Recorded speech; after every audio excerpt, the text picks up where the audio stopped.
Morning everyone, আমি চলে এসেছি মনীষ কিচেনে। এটা রান্না এক রকমের আর কি, একটা ডেজার্ট বানাবো এই কাঁচা আম দিয়ে।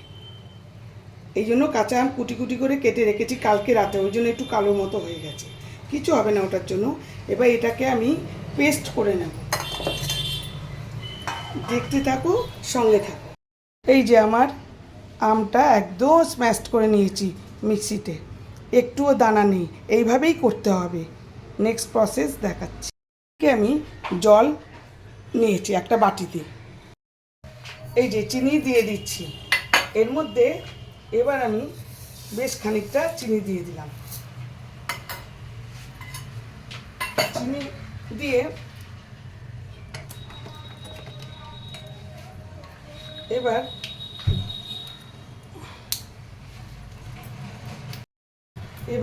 গ্যাস জ্বালিয়ে দিলাম। এবার চিনিটা একটু গলুক, তারপরে দেখা যাবে, চিনিটা পুরো মিশে যাক। এই যে চিনিটা দিয়েছিলাম, চিনিটা গলে গেছে, গ্যাস কমিয়ে দিয়েছি, এবারে কাঁচা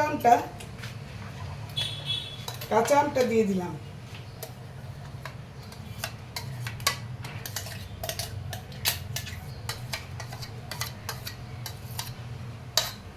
গ্যাসটা আমি নিভিয়েই দিলাম।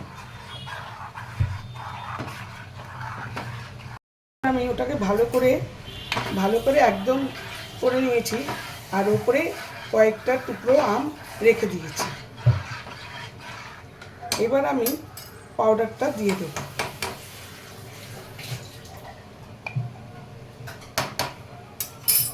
এবার পাউডারটা দিয়ে ভালো করে গলাবো।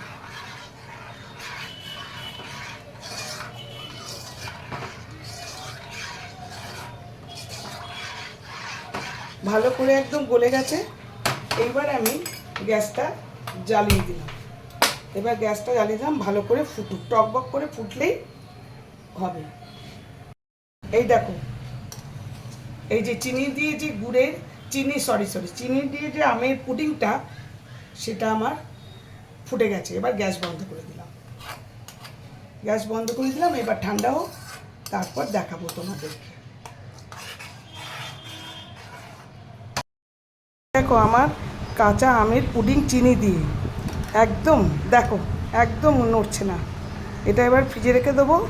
দারুণ হয়েছে দেখতে, এবং মনে হয় খেতেও ভালো হবে। রিভিউ দিলে বোঝা যাবে।